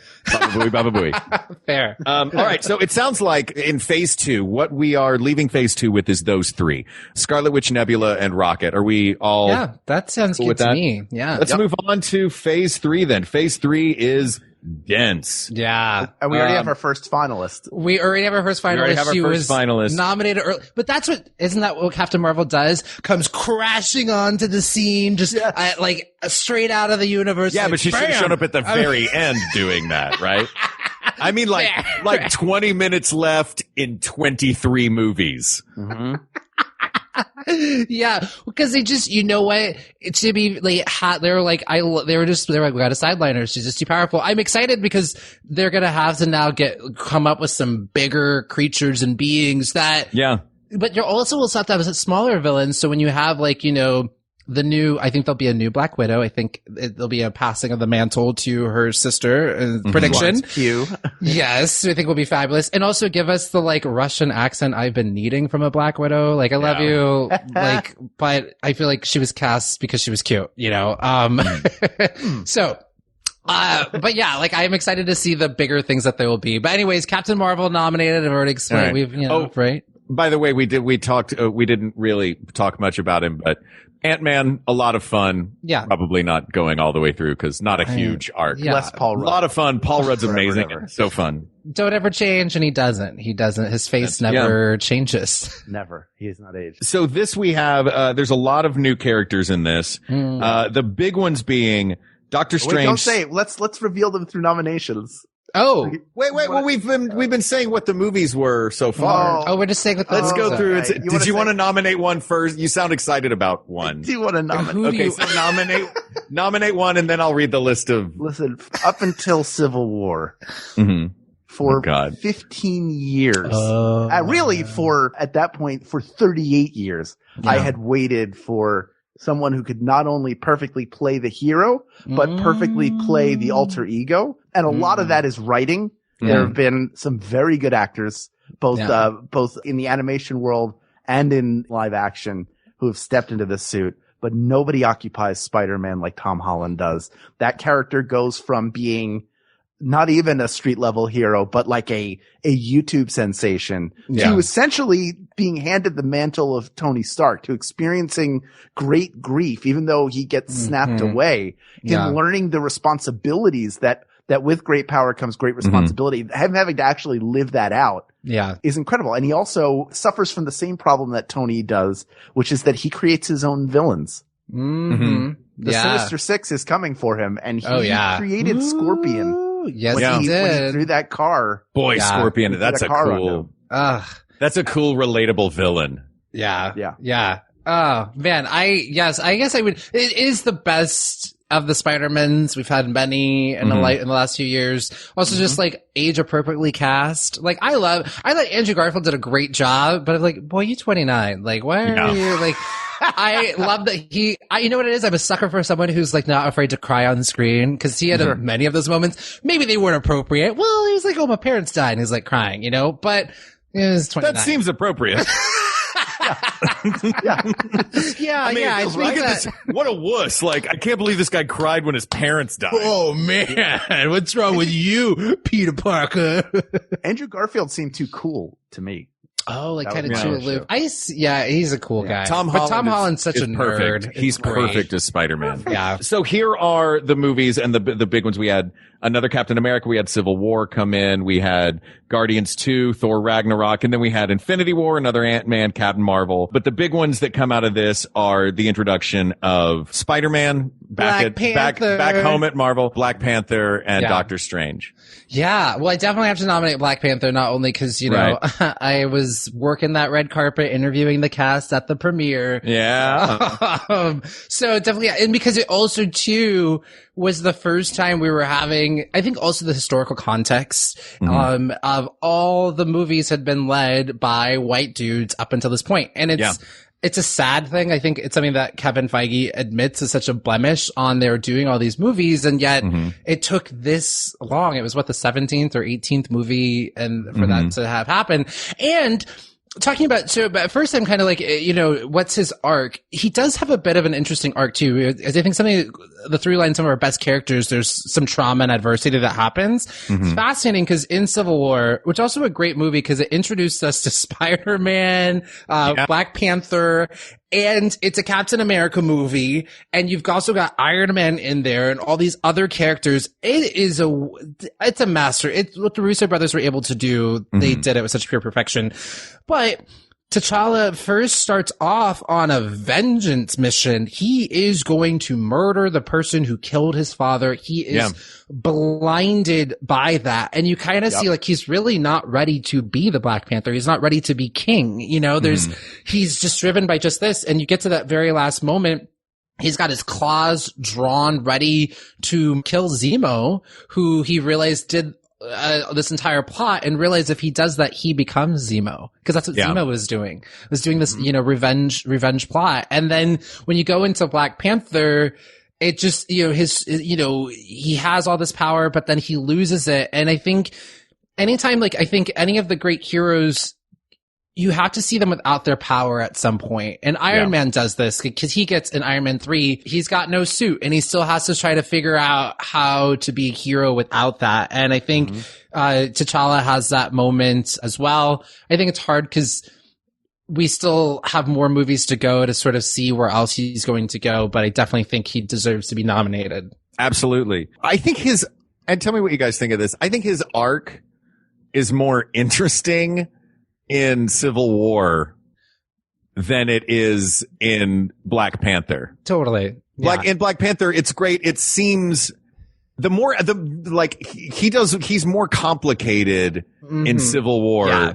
I think the best character for me out of Black Panther, the most interesting character, Killmonger is. Yeah.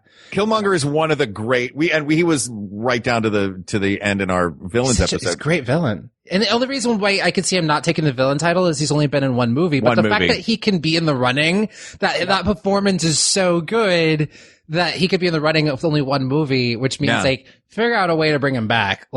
He's brilliant, and he does. Michael B. Jordan does the best version I've ever seen of a villain knowing he's lost. Yeah. And at the end, when he knows he's lost, your heart breaks for him. Right. It is such a masterful performance. Yeah. And you also understand freedom from slavery. Yes. Yeah. So you understand what's been driving him. A good everybody has a backstory, hurt people, right? So it's about finding out, well, what has hurt this person? And you find out what has, driven that in the same way that you understand what's driving Loki's hurt and his pain and suffering, where he feels like a full-fledged person. And you're right. Unfortunately, his full circle kind of humanness definitely outshadows T'Challa's in Black Panther, where, his kind of character development already sort of happened in Civil War. And by the time you get him, you're just like, oh, he's got to get the throne back. Yeah, he's fully a good guy getting the throne back and stoic. Right. And Killmonger is this charismatic, over the top. Yeah. Hi auntie. God, so good. So his just little moments with him. He's so good in that movie. Yep. Yeah. I think Black Panther is full of characters that could go through to the finals. I know we can't. We've already got 11 on the list because I definitely put Killmonger on there. Oh, great. Yeah, I would definitely would. But Nakia is great. Okoye's I would win for best Marvel badass. I think. Yeah, totally. I think that'd even be worth doing I guess I don't second, not sidekick, because I don't want to relegate anyone to that, but if you did best secondary characters of Marvel, you know, I think she definitely could crush it. Could take it and crush it. I mean, she did such a great job in Black Panther that they were rewriting her into the other, when they were doing the reshoots for Infinity War and Endgame, they're like, oh, we got to give her more part because she's so good. I mean, you get a pedigreed theater actor and Broadway playwright to come in and play this amazing badass character. Yeah. She's going to find all these different sort of levels. Yeah. I mean, the world of Black Panther is it's a rich movie. It's the only movie that I watch and like, I have no notes or rewrites. Like, there's nothing that I'm like, oh, I wish this would have happened. Like, it was so satisfying start to finish. The characters, like the first time you got to really see so many strong women.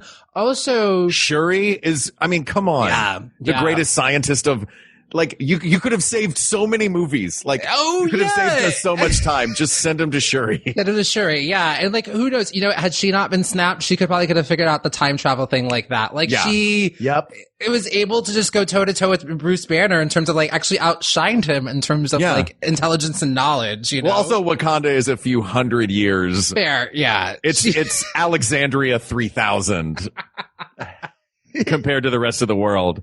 Oh, what about Valkyrie? Talking about tragic characters. we didn't talk about Valkyrie when we talked about, or no, Ragnarok's in this one, right? Yeah, we're in there. First in Ragnarok. Yeah, I like Valkyrie. Ragnarok. Yeah. She's that, when you talk about trauma, overcoming, she's the only person to survive of the Valkyrie. Mm-hmm. Like, she's a bit of an alcoholic at first and becomes queen. Nice. Yeah. Her king. I think she's great. I think that they really tipped their hand at the beginning when they introduced Valkyrie.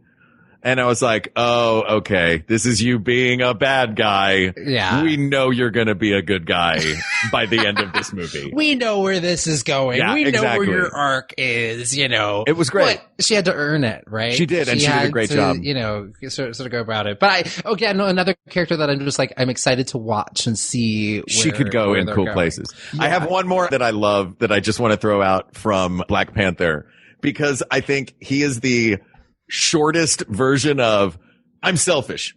Okay, never mind. No, I'm not. Is M'Baku. Yeah. Oh, yes. Oh, right? Man. Yeah. M'Baku's like, I'm a selfish jerk. Well, okay. And he did that in the length of time other people would take 10 movies to do it. Winston Duke, who I love, he was one of my favorites to interview at the Black Panther. Well, I don't have a favorite, but he just was, because they all were wonderful. He just is such a friendly, nice, wonderful, just charming man. Yeah. Big villainy dudes are always the nicest. Yes. He's also great in the new Spencer stuff on Netflix. I haven't seen it. He plays Hawk. And Us, he was also great. Like, and I don't know how Lupita Nyong'o did not win the Oscar for Us. Like, she was so phenomenal. She's brilliant in that. I mean, Nakia is not going to win this much in the same way that she did not win an Oscar. Also, was Nakia just on a mission for all of Avengers Infinity War and Endgame? Yeah, what the hell? Oh, her mission. Yeah, I know her mission. She was actually helping out the rebellion defeat the First Order. Okay, that's where she was. She was over there. She was at the other end of Disney. Yeah. Kind of similar to like when, as I think like sometimes like when the Russos are doing these movies and they're kind of all happening at the same time, they don't know what the other movies are doing and how popular they are. And so it's sort of like, they didn't know that Valkyrie was like gonna be as popular and amazing. And when you get to Infinity War and you see all these dead ass Guardians, you're like, excuse me, where is Valkyrie? Like, like, oh, we already did the reshoots for Infinity War. We'll get her in Endgame. Don't worry. We'll squeeze her in. She was sleeping? Yeah, there was, I forget, I think the Russo brothers were at like their old junior high school and kids were asking questions and one of them's like, what happened to Valkyrie? Is she okay? And they were very tight-lipped about what happened to anybody who didn't see. And they were like, she's okay. They had to tell the little junior high schooler that like, he was okay. She's in New Asgard on the docks fishing. I have another nomination. Okay. If I may. Please. And that is, he's not, I don't think he's a finalist, but he's one to watch. And that's the guy who, to me, reading comics growing up was always the Deus Ex Machina, which is Dr. Stephen Strange. Yeah, totally. We haven't really talked about that movie, but that was brilliant. Yeah. It's a very good movie. I love that movie. I think Robert Cargill, shout out, did a great job on that one. Yeah. Hungry for the sequel. It's so interesting what I think it'll have the longest period between it and its sequel, you know? Oh, yeah. Very long it's gonna time. Be 5-6 years, right? Yeah, totally. I'm excited for the direction it's going to go. And two, it's like Doctor Strange is the one that predicted.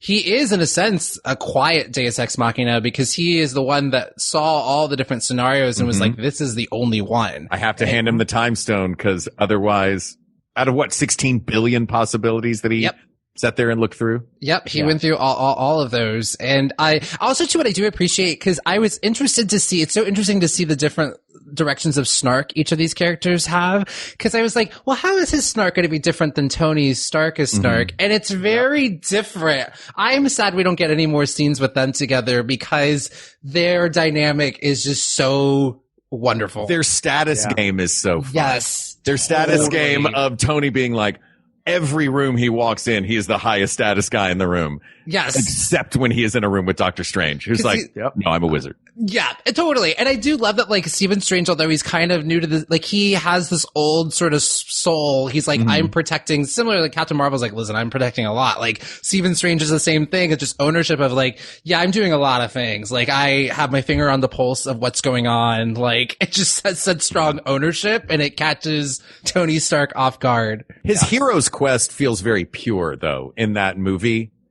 I was thinking about this. I don't even remember how he became, I don't even really honestly. He got in the car accident. I know the car accident, and then. Or his ability to use his hands. Then he goes to Tibet and meets Tilda Swinton. Okay. But why him? Benjamin Bratt, because Benjamin Bratt was when he's going through the physical therapy, he's like, this is impossible. He's like, oh yeah, this guy learned to walk again. So he went and talked to him. Right. And then Benjamin Bratt was like, Kamartaj, and sent him there. But also the character to watch from out of that movie, who will be a Multiverse of Madness, is Baron Mordo. Yeah. Yeah. Baron Mordo. And you know, they tease that at the end too. Yeah. Like, too many. I guess, but why is Stephen Strange? I guess I don't know, like, why does he get to be the, like, sorcerer? I was trying to piece, that was the only thing I was rewatching when I skipped this one. He's fated to be.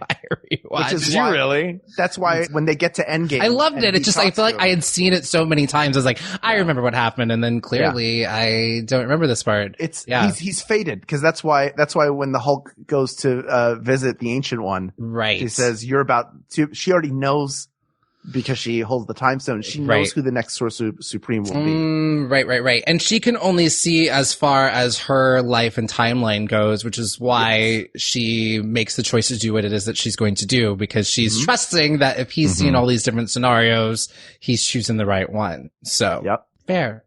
Okay. So, guys, do we have our list?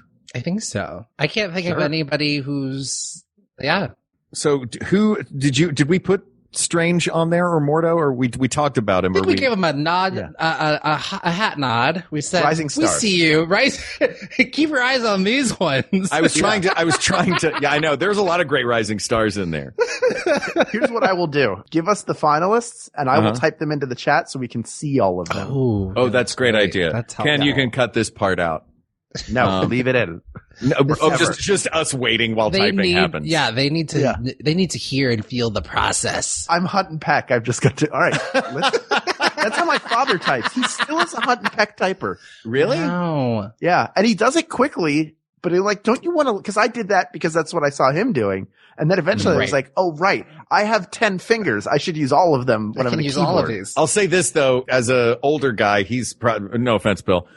He's probably spent time on a typewriter, and having recently bought to play around with a typewriter, Hunt and Peck is a lot easier on your fingers. Yeah. Because like a keyboard on a computer is just, it's like real flat. But like you've got to really give some oomph to it. Those buttons mean business. Yeah. His first job was taking dictation on a steamship. So he worked with a really old typewriter.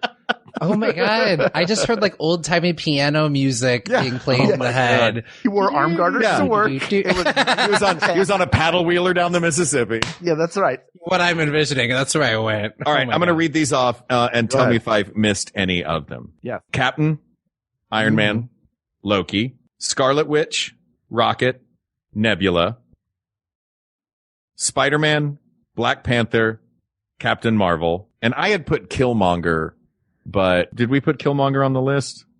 He's on there now. I gave him the shout out just because I think that's the best. I think that's, yes, Loki is in a million things, but my God, Killmonger is the and best has thing about probably too, I think, to another case for him. Okay, he's only in one movie, but he has probably the most grounded emotional depth out of anybody, right? I think that's Jordan. And but he's connected to like real issues, you know, when he mentions, you know, slave ships and like being part of, you know, why he was doing what it was that he was doing, wanting to bring some power to his people, to his community, you know? Yeah. All right. We now have our list. Wow. It's a nice list. We have a list of 10 characters. We've whittled down thousands. I mean, that's a 10. good, it was not a easy task. Like, the fact that we have 10 out of like the millions that there are.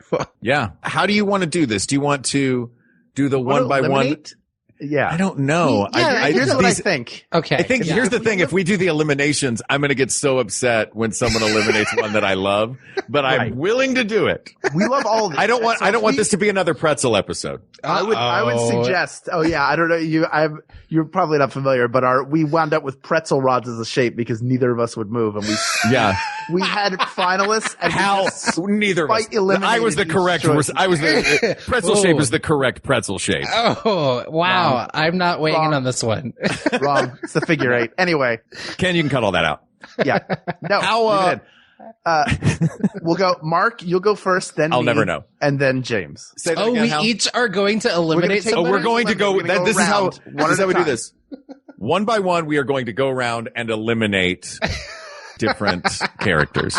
That's right. Fair. So I hope we don't wind up fighting one another. Yeah. I think also too, I am going to, as much as I have my passions, but I'm also going to, I came in with an open heart and I listened to what you all had to say as well. So as I'm making my eliminations, I'm taking that into consideration. Okay. That is very, very, I'm surprised. I did not think I was going to be this big coming into this because this is very big. I was like, I'm not here to make friends, but I made friends. So yeah, you didn't come here looking for friends, but you walked away with family. That's right. Oh yeah, we became our own little mini Avengers. Right. That's right.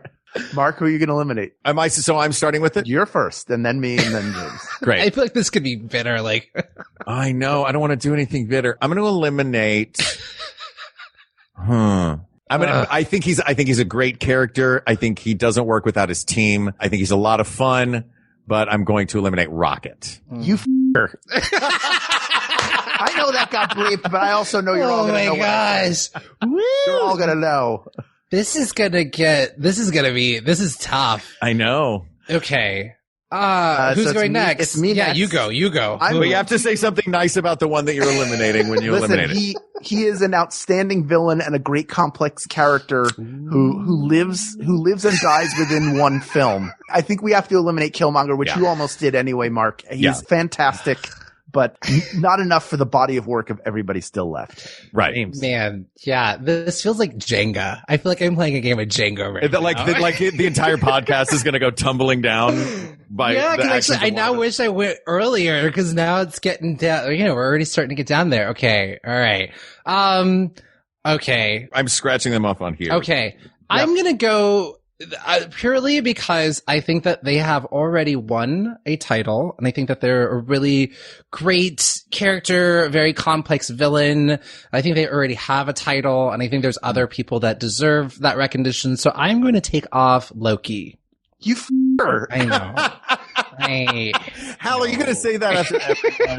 No, just those There's two. Great people still left. Someone's got to take the title. It makes sense. Okay, I'm going to, because again, we'll see how she turns out in the future. Okay. But I think in the villainous, like scary villain character turned good guy, I think there can be only one as we move forward, and I think it's Nebula over Scarlet Witch. Fair. So I'm going to eliminate Scarlet. I'm eliminating Scarlet right? Witch. Yeah. Okay. So that fair. means we have Cap, Iron Man, Nebula, Spidey, and Captain Marvel. Black Panther and Captain Marvel. And Black Panther. Yeah. Ooh. This is a Karen's choice. I mean, yeah. Here's what's tough. I'm on the fence. We've got Captain Marvel on one hand, and by the way, there is an actual Karen on this list. That's You're true. right. There's a real Karen here. It's a literal Karen's sorry, choice. I didn't mean to interrupt. It's so hard to eliminate any of the heroes who have had years and years to do their characters, and I want to see more out of both Captain Marvel and Black Panther. I think I have to go only because his arc in Civil War was so much stronger than his arc in his own movie. Whereas the themes in that movie are way bigger. The idea of colonialism and isolationism. And really, like, you could argue that Killmonger is the hero of that film. Yeah. That he goes through the transformation. Right. I have to, for now, eliminate the Black Panther. That's fair. Who I expect to be back, and back very soon. That is very fair. But he made the list, and that's, you know. Yeah. Deservedly made. Very deservedly. Yes. Oh my God. Is it whose turn is it? Tell me it's not mine. It's yours. No. Yours. Oh my God. Man. Okay. Who is left? Captain America. Captain America, Iron Man, Spider-Man, Captain Marvel, and Nebula. Okay. I'm going to make some people angry here in this moment. Ooh. I think this is exciting. You're like, bring on the drama. Yeah, drama. Oh my gosh. All right. This feels like a reality television show. Someone's not getting a rose. Okay. You are very wonderful, and I think you've got a great future ahead of yourself. You've definitely been through drama, but I think you're just at the very beginning, and I think there's still more to come from you. And my sense is tingling that you will not be getting the title of best character. So I'm going to eliminate Spider-Man. He's young. He's got time. He's got a bright future ahead of himself. He's going places. All right. Yeah. Now we're down to 4. We're down to 4. Look, I hate to do this. Oh, God. I eliminated her counterpart on the last go-round. Don't do it. I'm taking Nebula off the list. Wow. If we're looking at now, it's coming down. It's less about eliminating. It's more about keeping characters in. True. In my mind. Yeah, I don't think we can in good conscience say that Nebula is the best character in the MCU when we still have Iron Man, Captain America, and Captain Marvel on the list. I think she is she's not going to make the podium, but she's a great fourth. Hal is distraught right now. You're like, are you okay? Say something. Are you okay, Hal? Does not seem okay. What? Oh my gosh! I think that was my like underground. Rocky you to win it all. I know. I get it. I wouldn't have taken her off the list. Like, I would have seen her to the end, but you know, Mark. Look, James, it was her or Captain Marvel. So. I know, and I appreciate it. Yeah. You know, because I'm literally like, I might end up throwing a table within the next one. So. I mean, Captain Marvel can save a universe. Coming into this, I had an idea in my head of who I thought the best character was. Yeah. And as much as I love these 3, oh God, I'm going to take my own pick out, and I'm going to eliminate Captain America. Wow. We've already proven that in Captain America versus Iron Man, Captain America wins. So it's time for a new champion to be crowned. Wait, how have we determined that? Because we did that episode. It's been a lot of years. Oh, no. That episode was specifically about Civil War. About the mentality of the two in Civil War. Oh man. But please, I didn't mean to stop you from making your decision. We already know who you want, Mark. Jeez. Yeah. I think you're going to be the one deciding, James. I mean, yeah, this is true. Yeah. I'm going to leave it. I'm going to eliminate Cap. Which Captain? Oh God. And we're going to see what James Arthur. No. Let's see if James Arthur, Minority Corner host and former Marvel correspondent and Human Ray of Sunshine. Oh my God. You pick? This is probably, I love you guys, but this is the hardest decision I've ever had to make in my entire life. I've had to choose between which guy I was going to date, which college I was going to go to, and yet this was move is to, the hardest decision. What job I was going to take, there was 2 plays, 2 conflicting shows, but this is the hardest one. It's okay.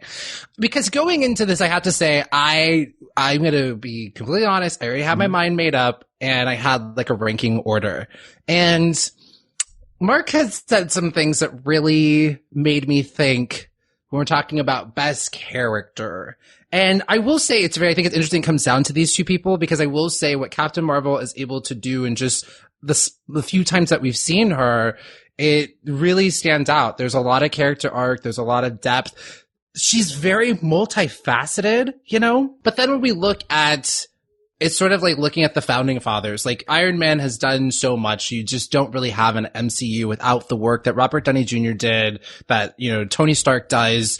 You hear him go, the clank at the very end of this Infinity Saga that wraps up 23 movies. And so I think, though, it's fitting, because I think Captain Marvel, I think it will be passing the torch on to the next person, who I think when we have this conversation 10 years from now, I think we will be like, wow, Captain Marvel is the best. And it pains me to say this, because this is not where I was. This is the one that I was like, I'm not going to let it be this. I'm not going to let it be this. But you are very effective, and I have to crown that. Are we doing it together? What's happened? Do I just say it? I'm just going to come out and say it. You say it, and then I will etch it into stone. It's sort of like, I also feel sick saying it, but I'm grateful that this has happened. I'm grateful that he exists and did his thing. But the best Marvel Cinematic Universe character is I Am Iron Man, Tony Stark. Yeah. Mark, well done. Little I feel you knew this is where it was going to end up. I had a feeling going in. I was like, it was inevitable. That's very Thanos of you. He was inevitable. I'm not going to say inevitable, but that's like saying, you know, who's the best English language playwright? We can talk about, some great contemporary playwrights, but we're going to wind up with Shakespeare at the end of the day. That's a fair point. I will now make our I didn't mean to disappoint you, James. Not what I thought my day was going to end. I'm so sorry. I had a great time. I'm sad. I'm grateful that Iron Man. Listen, it's great. But he does have such a great, beautiful journey. You know, who he starts off as and who he ends up as. I guess it's really inspiring, because he was, this playboy warmonger type guy. And by the end of it, he's this family man who is filled with just trying to do right. He wasn't born with it the way that, maybe Steve Rogers was, or even Carol was, but he gets there and he makes such the ultimate sacrifice and is willing to do so. So I feel good about it. You're right. This was a good choice. Yay, Iron Man. This was a fun time. Yeah. Sorry, it's about the journey, not the destination. I mean, it does feel a little guilty that in this wonderfully diverse world of characters, we ultimately decided that the best character was the rich, straight white dude. It's kind of like we ended up with Joe Biden, We ended up with Joe Biden of the MCU. It's like, oh yeah, that works. Yeah, we all knew all roads were going to end up here anyways. Now I'm picturing Joe Biden in that OG Mark I Iron Man suit coming out of the cave, blasting bad guys. First debate, I'm calling it. Yeah. People of the world, Anthony Edward Stark gets to add one more title to his list of superlatives. He's now a billionaire, genius, philanthropist, playboy, and the best MCU character. Asked and answered. James Arthur. Thank you for joining us. Thank you for having me. This was a riveting conversation. Again, having just watched all 23 movies, apparently except for Doctor Strange. I know it was not on purpose. This was such a cathartic moment to be able to come together with you two and just have this conversation out. So it was, someone had to have this conversation, and I'm glad that it was us to have it. Amen. Yes, me too. Tell everybody about Minority Corner. For people who are not familiar. Well, yes. So I am a self-proclaimed sexy blurred, and we do have, it's a black nerd. And we do have conversations. Oh, we podcast. We know what a blurred is. Oh, okay, fair. Okay. Oh, yeah. Oh, do you know where you are? We have, what's nice is we have nerdy talk on Minority Corner, but we don't get to usually go this in depth. So this was like a breath of fresh, just to be able to do this. It was really lovely. The Minority Corner, we're on the Maximum Fun network, just like y'all. We're a part of the Max Fun fam bam. And we've been running for about, 5 years now. And we are a show that dives into pop culture, news, politics, stuff you should have learned in history, all from an intersectional lens that is with a lot of, there's a lot of fun, but there's a lot of we dive in deep to some of these conversations. and give a lot of side eyes to a lot of people. And it's a lot of fun. You should definitely check it out. Come on over, and the debate might continue. I love it. Well, thank you for coming and helping us settle this debate. This debate is closed, but please reach out to us on Twitter. Check out the Maximum Fun subreddit, or you can email us at wegotThisPodcast@gmail.com, or go to the Facebook group. Talk about the MCU characters you love and share GIFs, because I like to look at them. Facebook.com/groups/WeGotThisPodcast. Thank you to producer Ken Plume, researcher Kate McManus, graphic designer Uri Kelman, and QA engineer Jen Alba. And thanks, of course, to our musicians, Jonathan Dinerstein and Mike Furman, for our score and theme song, respectively. And thanks to you, the people of the world, for giving us an opportunity to sit down with this ray of sunshine and talk about something that clearly all three of us are very passionate about. And we hope you're passionate about it, too. So thank you, thank you, thank you. For Hal Lublin, I'm Mark Gagliardi. For Mark Gagliardi, I'm Hal Lublin. Don't worry, everybody. We got this. We got this.